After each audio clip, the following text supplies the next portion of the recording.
غریب لکڑہارا جس کے پاس کھانے کو صرف آدھی روٹی تھی، اور ایک بھوکی بوڑھی عورت جو 3 دن سے کچھ کھائی ہوئی نہیں تھی۔ لیکن جب اس آدمی نے وہ آدھی روٹی اس بوڑھی عورت کو دے دی تو اس کے ساتھ ایسا کیا ہوا جس نے پورے گاؤں کو حیران کر دیا۔ ایک چھوٹے سے گاؤں میں رحمت نام کا ایک غریب لکڑہارا رہتا تھا۔ اس کے پاس نہ دولت تھی نہ آرام، مگر اس کے دل میں نیکی تھی۔ اب وہ روز صبح جنگل جاتا، لکڑیاں کاٹتا اور شام کو بیچ کر کھانا لاتا۔ ایک دن جنگل میں اسے کسی کے رونے کی آواز سنائی دی۔ وہ رک کر بولا، یہ کون رو رہا ہے؟ جب وہ آگے گیا تو اس نے ایک کمزور بوڑھی عورت کو دیکھا۔ وہ بولی، بیٹا میں بھوکی ہوں، 3 دن سے کچھ نہیں کھایا۔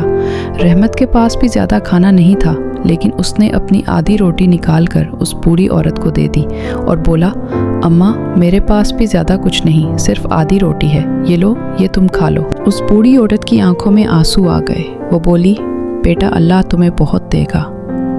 شام کو جب رحمت گھر آیا تو اس نے دروازے پر ایک تھیلا دیکھا۔ وہ حیران ہو کر بولا، یہ کس کا ہے؟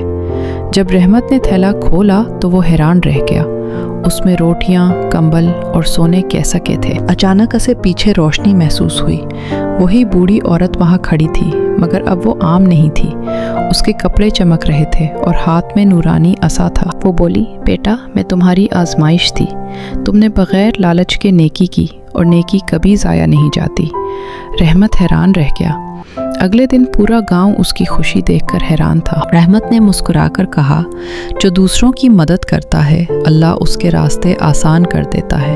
اور اس دن سے ہر بچے نے یہ سیکھا کہ نیکی کبھی چھوٹی نہیں ہوتی، جو اچھا کرو گے وہی وہ آپس ملے گا، بلکہ اس سے زیادہ ملے گا۔